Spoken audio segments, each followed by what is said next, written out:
Saya pernah pakai tank top doang ke puncak hujan-hujan untuk ngerasain sakit dong, sakit dinginnya sana. Bahkan saya udah pernah bikin surat wasiat. Oh iya. Sewaktu-waktu mati ada surat gitu. Kayak thanks God, thanks mom, thanks dad gitu-gitu.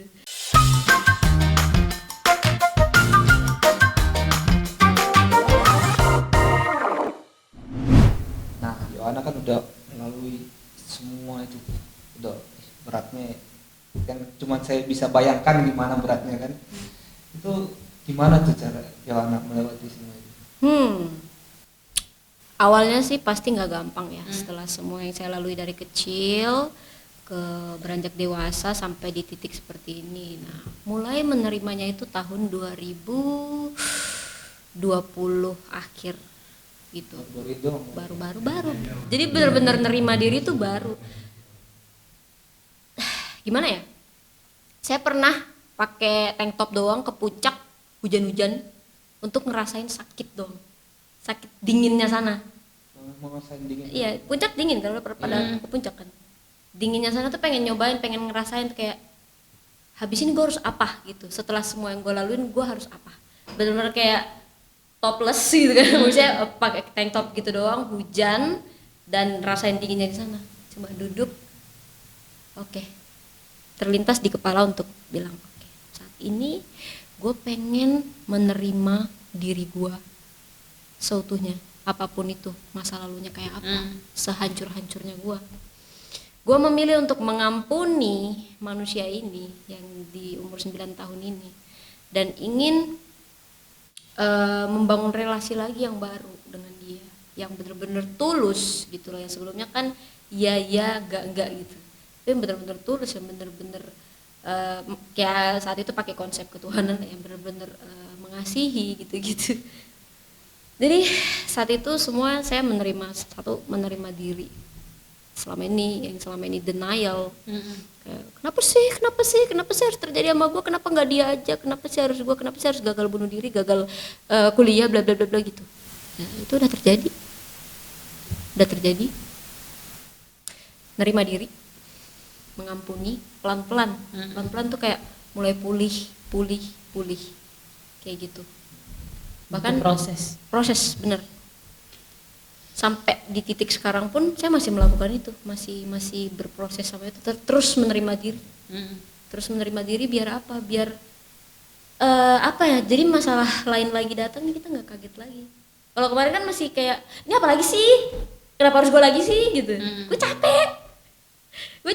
capek sampai maki-maki juga gitu kan. Kayak masalah nggak berhenti datang. Nggak berhenti bener-bener kayak mau kelar datang lagi gitu ada terus. Kali ini waktu itu ngomong di puncak sama diri saya sendiri, kalau masih dikasih umur panjang ya udah, saya mau mengampuni, saya mau menerima diri sendiri.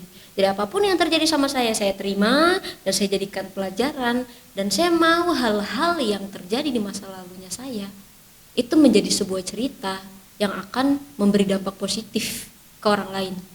Itu kayak gitu. Gila ya. Yes. Tapi memang tapi sumpah menerima diri itu Susah. Parah.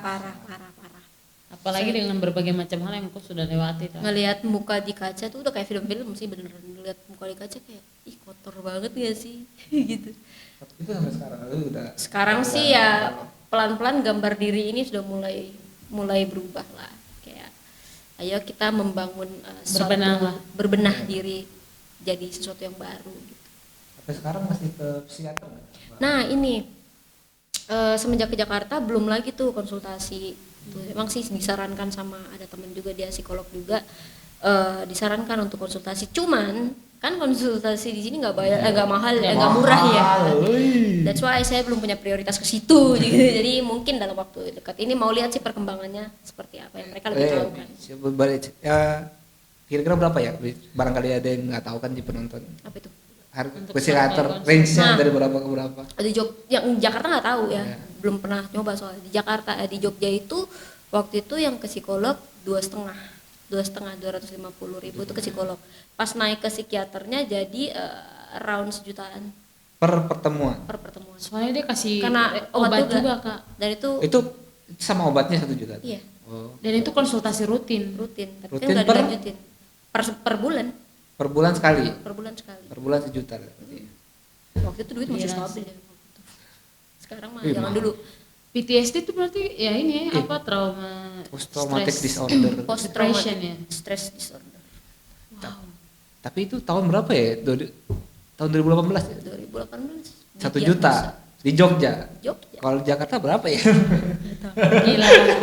Jakarta juga tergantung RS nggak sih Nah, Kak? apa namanya resep-resep itu tuh saya tinggalin semua tuh di Jogja. Jadi waktu move ke Jakarta literally bawa tas sama baju-baju yang sekiranya bisa dipakai. Jadi kayak buku, alma mater, kitab-kitab KUHP gitu-gitu semua tinggalin di Jogja. Surat-surat dokter gitu. Bahkan saya udah pernah bikin surat wasiat.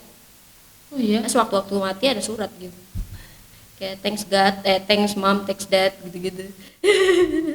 Emang agak childish. Sekarang di mana suratnya? Masih ada? Di Jogja semua, Masih ada? asli nggak kebawa. Oh. Nggak kebawa. Ya itulah. Tapi surat wasiat itu penting nggak tidak sih? Dibikin. Terus Pengen next-nya, sih. Penting sih kayaknya. terus kau punya pesan-pesan nih untuk mereka di sana yang masih berjuang untuk menyuarakan mereka Iya. punya Pergangan berbagai kita, macam Iya. kayak cerita di balik itu semua gitu. Jadi kayak orang-orang ini mereka mau bersuara nih, Iya, tapi yang mereka punya- takut. Ya yang punya trauma, Yang punya yang trauma. yang dijudge sama siapa yang Iya. dijudge sama itu. terserah Oke, kamu. gini. Yang pertama mungkin buat saat ini teman-teman yang sedang mengalami hal yang sama, entah pelecehan, trauma masa kecil, orang tua yang berantem segala macam yang bikin sakit hati di sini. Dan mulai mengganggu fokusnya kalian kayak kemarin kayak saya self harassment kayak gini. Sebaiknya segeralah cari bantuan. Cari bantuan melalui psikolog atau psikiater atau tidak menutup kemungkinan orang-orang gereja. Ya karena tidak semua seperti yang tadi itu. Nah. Saya percaya pasti masih banyak gereja yang open, yang lebih kayak mensupport, merangkul gitu, tidak menutup kemungkinan cari bantuan. Dan jangan pernah self claim, karena itu akan self claim tuh kayak, gue kayaknya punya ini deh, gue kayaknya Oh, punya diagnosa sendiri. Sendiri. Gue kayaknya punya penyakit ini deh gitu-gitu.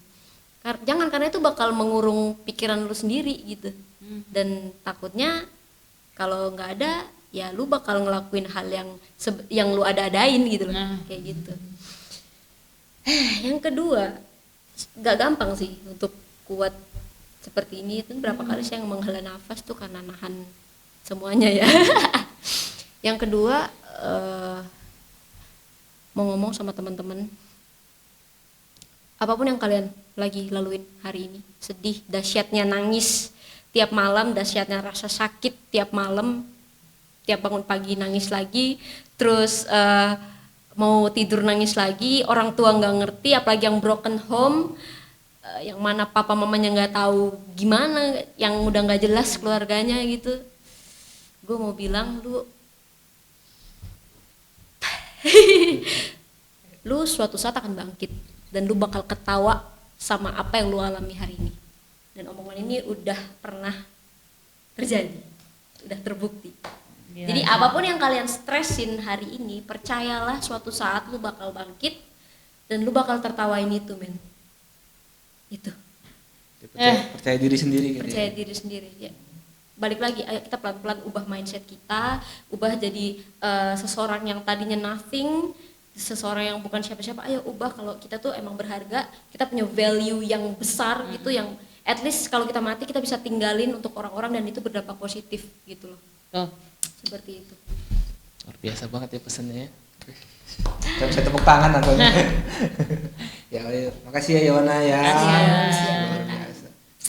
Itu kisahnya sangat inspiratif, mudah-mudahan bisa jadi pelajaran untuk kita semua lah ya. Yes. Dan untuk para pendengar podcast kita ini. Terima kasih Yona. Terima kasih. Sama-sama. Semangat.